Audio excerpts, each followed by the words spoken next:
Whatever I feel like. You will? Oh! Get in front of my face? Call the police. Oh! If I have to shoot you, I will. Don't make me shoot you. It's not shove if you're flying 5 feet back.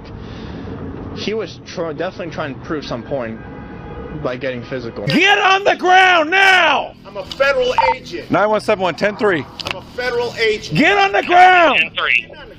New tonight, state police arrested an FBI agent assigned in New Orleans on numerous sexual misconduct charges. State police received a complaint on 51-year-old David Harris back in February involving multiple victims across several jurisdictions across the state. When we hear of corruption in law enforcement, we immediately think of politicians and perhaps cops. But can you imagine an agent of the Federal Bureau of Investigation or the FBI, which is seen by many as the stronghold of integrity, to be as corrupt as they come? Surprised? Just wait till you hear about these 4 real-world cases and see what happens when an FBI agent steps on the wrong side of the law. Kicking off today's episode is this rather disgraced video from Chevy Chase justice by taking the law into his own hands. Whatever I feel like. You will? Oh! Get in front of my face? Call the police. Oh! If I have to shoot you, I will. Don't make me shoot you. The video stars FBI agent Gerald Ruggiero, who is a 20-year FBI veteran and serves as a chief in the FBI's counterterrorism division. The whole incident started as a simple custody handoff of a toddler. Gerald, his fiancée, and their friend, who was later identified as the child's mother, had been waiting for the child's father to show up with the child. Edward Moawad, the child's father, was running a bit too late, something Gerald didn't take lightly, and immediately started berating him upon his arrival. You can come over here. You're already 2 hours late. Sorry, who are you? You already introduced yourself last time. You don't need to worry about that. I'm sorry, I'm her father. Yeah, I understand that. But you're 2 hours late, right? If you come close to me, I'll call the police. Call the police. Call right now. Call the police right now. if you I'm want her to. father. I have every right to her. There's no court order. She is my child. Yeah. Don't worry about that. Thank you.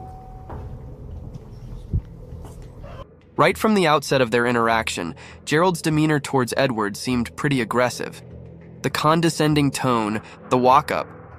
Seems like a guy who was itching for a conflict and wanted to escalate the situation, even after Edward made it very clear that he was the child's father, and that whatever the situation was, it was between him and his ex-wife. You don't want to problem. You don't want a problem with me. Trust me. Trust me. You don't want a problem. You can Let's call police. Yeah, let's call police. I really want to see.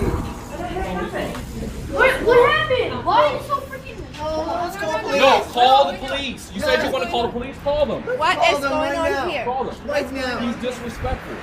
How? He's disrespectful. Because if you're going to be late, out of courtesy, if you know you're going to be late, why don't you tell her, hey, I'm going to be late? I did. I told her. No, this. you called I it not. You called after 9 o'clock. Listen, If you knew you were going to be late, it is Listen, my business. who She's are a friend you? of mine. Thank Who are So you? it is my business. are I you? just told you who I am. That's I'm a not friend of my her. Who are business. you? Your I'm friend. his future wife. Okay, well, I'm a friend of her, and my I'm sorry about my that. fiance is a friend of hers. Okay, fine. So Fuck. After handing their baby to his ex-wife, Edward began to walk out, but looks like our Gerald here wasn't done with him, and started goading him into another tense conversation. Seeing the drama, they are approached by Gerald's fiancée and her 15-year-old son Alex at the door, with Alex asking Gerald what the problem was. Of course, that pissed Gerald off. After all, how dare a kid could question him? Edward tried to reason with Gerald and conveyed to him that he did inform about being late, but instead Gerald began arguing with Edward's fiancée and even threatened to arrest her. Listen, don't act stupid. your future husband knows you're a short It is my problem. How's your I'm problem? making an issue of it. I don't know what. So I'm gonna suggest that you don't Piece get of shit! Whatever I feel like. You will? Get in Oh! front of my face? Call the police. Oh! You're under arrest right now. Call the police. You're under arrest. Alex! If I have to shoot you, I will. Call the Don't make me police. shoot you. Call the police. Call the police. Call the Tell them to police. come here. You already got the police. Get on the ground. Hey, Get he's on a the ground. minor. Don't fuck. Touch it. You don't touch it. Hey! Get on the ground. Get on the ground. Don't touch him. Don't touch him. Fucking touch him. Hey, Don't touch hey, him. Get on the Don't ground. touch, don't touch. Get on the ground. All right, Get on the I'm not ground. touching. On the ground now. Don't touch. Tomorrow, call the police. Call the police right now! Get on the ground. All right. Did you see that, folks? With Gerald's actions and threats like if I have to shoot you, I will, it's not hard to guess what kind of law enforcement officer we are dealing with here. Yup, Just another officer who thinks that just because he has a gun and a badge, he can get away with anything. You're going to jail too. Assault on a federal officer. No. You struck me. You struck me. No, you're There's hurting cameras my here. son. There's You're struck. hurting my son. You're hurting my son. You're hurting my son. Call the police. It's on the come. You're an attorney. That's what you wanted? Okay. That's what you wanted? Good. Good. I'm glad that's what you wanted. He got in my space and he threatened me. There's cameras here. That's wonderful. That's wonderful. I'm in my capacity 24 hours a day. 24 hours a day. So you want to put your hands on me? You want to threaten me? Now, Gerald can be repeatedly heard saying here how members of Edward's family tried to assault him, and that's an offense as he is an officer of the law. But what was later revealed during the investigation, and can be also heard in footage by Edward's fiancée, is that he never identified himself as an FBI agent or any law enforcement officer beforehand. So getting attacked or seeing a member of your family in trouble, it's only natural that a person will react. Don't move. Don't move, my legs don't move. She assaulted me too. I didn't Okay, I'm gonna assault see what's going on again. Everybody stay I didn't here. assault anybody. Alright, I'm out with the subjects now. I'm not sure what's going on yet. I got one subject laid on the ground here, but I'm here. So, okay, you're an officer, right? I'm an FBI agent. FBI agent, okay. So this is what transpired tonight. I'm here in the apartment with my girlfriend, who is a friend of a gentleman who she's estranged from. Okay. He's supposed to drop the baby off. They have an arrangement to drop the baby. He's supposed to drop the baby off at 9 o'clock. Apparently, there's been some history with them. I don't know. I can't speak to what the history's been, but it's been between him and his estranged wife. Him and his estranged wife? This is son of This is my this is son. her son. We were coming from What a do they birthday have? party. I have no idea other than I was talking to the estranged husband. The little girl is turning 1 year old. He threatened me. The husband threatened me, and then he came up and told me, "I'll kick your ass." No, he didn't say that. Oh yes, he did. That's a lie, Well, officer. Sadly, that's all the footage available to us, and you won't be able to hear any more of Gerald's lies. However, that's not where this case ends. After Edward's family took the matter to court, Gerald was found guilty of second-degree assault. Although initially he was also charged with a more serious first-degree assault count and a gun charge, however, after a serious deliberation, the jury suggested that Gerald had acted illegally, only to a point when he improperly shoved the teenager. After the teenager got to his feet and he and Gerald began wrestling, the agent was well within his rights to pull a gun out of his ankle holster, point it at the teen, and order him to the ground. Gerald could have received up to 10 years in prison, but at his sentencing, the judge waived all jail time. FBI agent Gerald Rogero claims he acted in self-defense when he thrust a 15-year-old boy to the pavement during a 2014 off-duty domestic altercation. In October, a jury found Rogero guilty of second-degree assault, but today, at his sentencing, a judge waived all jail time. Rogero could have received up to 10 years in prison. Instead, he was put on probation for 2 years, and the judge also ordered him to take an anger management course and imposed probation before judgment, which means that if Gerald abides by the terms of his probation, the case will go away completely. I think he learned his lesson. I think he just got away free. That's what he thinks right now. As per Alex, Gerald was so violent that during the whole incident, he ended up with a broken wrist and internal bleeding. To Alex's amusement, Gerald also apologized for shoving him after the sentencing. It's not shove if you're flying 5 feet back. He was definitely trying to prove some point by getting physical. Well, we couldn't agree more with Alex, and props to him for standing up against such corrupt and power-trippy officials. But power-trippy officials like Gerald are everywhere, and chances are every law enforcement agency has these bad apples. In our next case, let's see how 2 such officials from the Columbus Police Department misused their badge against not just any ordinary civilian, but an ATF agent who was subjected to such cruelty that he had no choice but to file a lawsuit against them. But before we proceed further, please hit the like button and show some appreciation, as YouTube won't, for posting such hard-hitting content. On July 7, 2020, James Burke, a 16-year veteran of the ATF, was dispatched to a home on the 3300 block of Edgebrook Drive near Dublin, Ohio, to confiscate a non-permissible shotgun from a resident. However, upon arrival, the resident refused to grant him entry and called 911. Being familiar with this whole verification process due to his long career, Burke decided to just wait patiently for the cops to show up so he could explain the whole thing. But what happened next was something Burke would have never imagined in his wildest dreams. Hey, turn around, let me see your hands. Turn around, let me see your hands. Okay, let me see your hands. I need to see some ID. Get on the ground! Get on the ground now! Get on the ground! What's your deal? Get on the ground now! I'm a federal agent. Sensing extreme hostility from the officer, Burke outright refused to follow the cop's order to drop to the ground. Maybe being a federal agent, Burke thought he didn't have to obey orders from a local police officer, turning the whole situation into an authority standoff alteration. Needless to say, things just went downhill from here. Why wouldn't you show me your ID when I got here? Don't move forward. You didn't ask for it. You're the one who overreacted. I'm not overreacting. We got a call that someone's impersonating a police officer out here who doesn't have ID. No kidding, because she doesn't want to open it. Okay, get on the ground so I can find out who you are. It ain't happening. Okay, fine. Fine. Do you think I'm a police officer or something? What the heck's the matter with you? Who do you think you are? Get on the ground! I'm not getting on the ground. For things. I'm not getting 91.7, I'm pulling up. I got my ID. Do not reach for your waist! Keep your hands up! Dude, why would I have an Olay shit? Get your hands up! Surprised at the officer's behavior, Burke tried his best to show his identity to him to defuse the situation. However, the officer was in no mood to listen and continued to keep his gun drawn. Just when the matter couldn't get any worse for Burke, suddenly the backup officer arrived at the scene and started displaying a similar aggression towards him. Sir! Don't argue! Face down! On the ground! Face down now! Face down! You guys are making a big mistake. Fine, we'll settle that second. Settle that. Burke had no choice but to comply with the officer's demands, who kept their firearms drawn at him for over 90 seconds before they very aggressively placed him under arrest. All the way. You got my IDs right here, left pocket.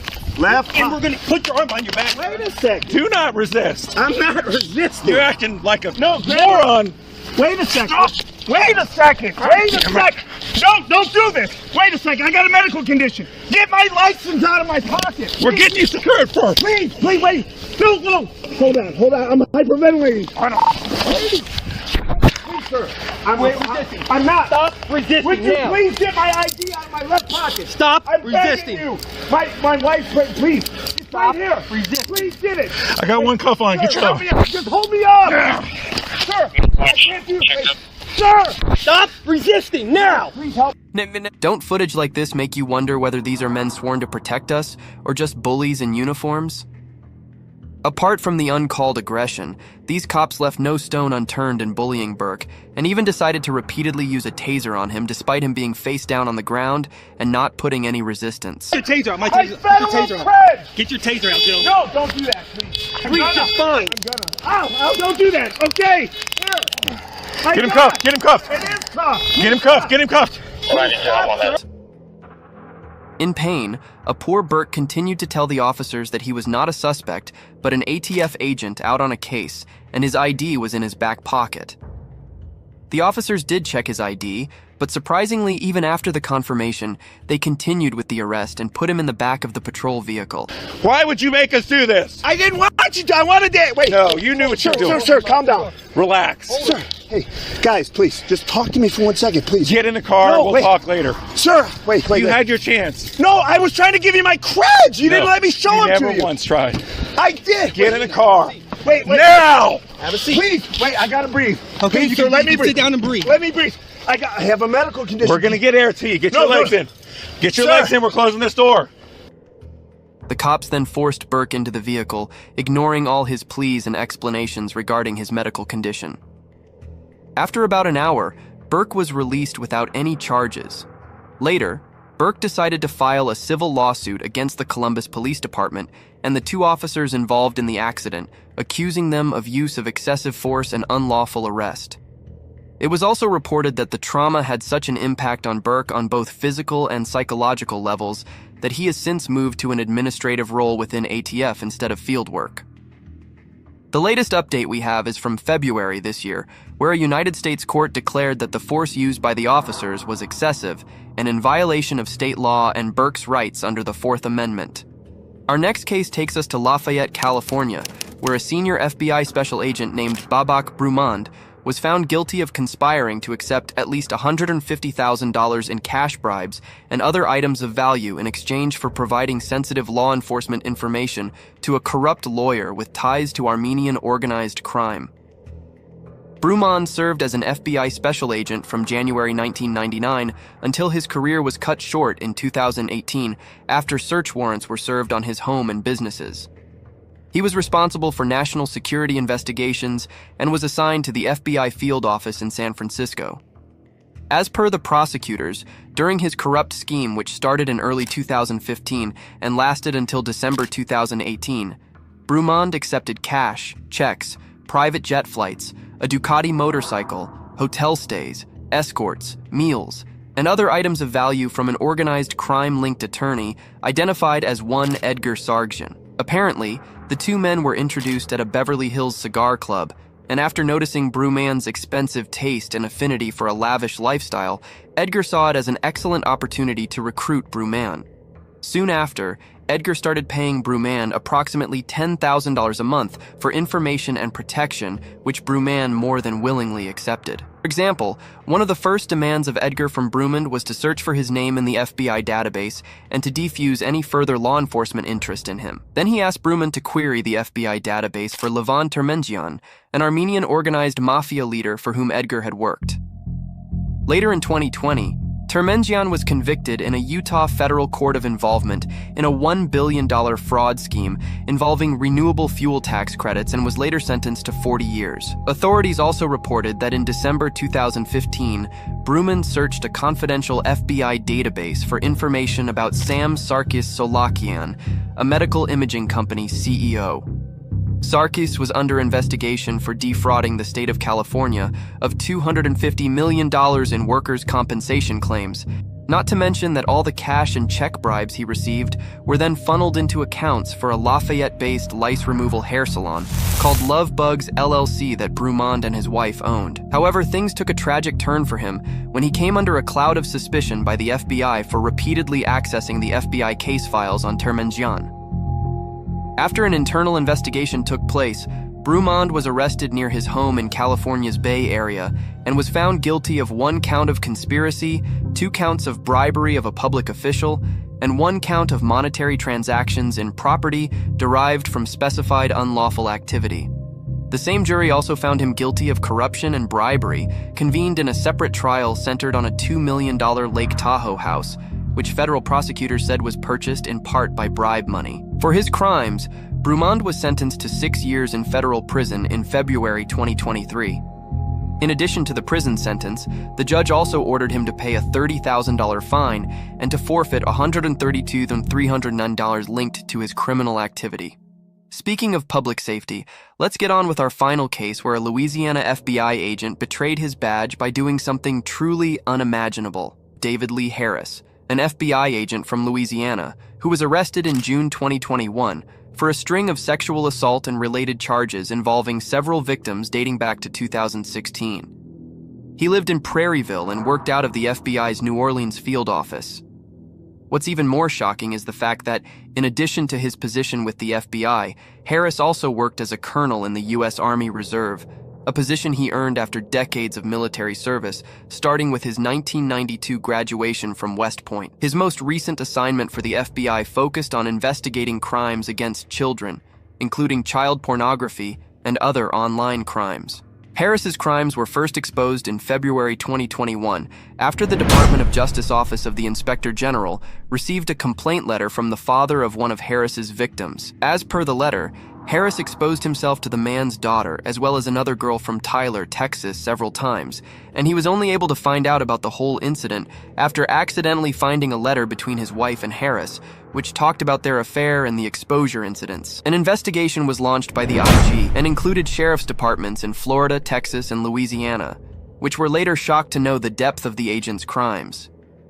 According to Louisiana State Police, Harris has outstanding warrants in Orleans Parish for sexual battery and attempted third-degree rape and warrants in East Baton Rouge Parish for aggravated crimes against nature, indecent behavior with juveniles, obscenity, and witness intimidation. Harris is currently in jail in Louisiana and is facing a series of criminal charges across the 3 states for his heinous crimes. He is held without bond as a judge in Ascension. Parrish saw him as a threat to the public. Well, there's no arguing in that. Once the Ascension case is resolved, Harris will face additional charges in East Baton Rouge and Orleans Parish, as well as in Tyler, Texas. Rumor has it that there's still an ongoing investigation in Florida. With the case still running in court, it's hard to comment on Harris's future, but rest assured it will be quite some time before this predator is released back into society. Thanks for watching the video, folks. Please don't forget to hit the like button on your way out, and we will catch you in the next one.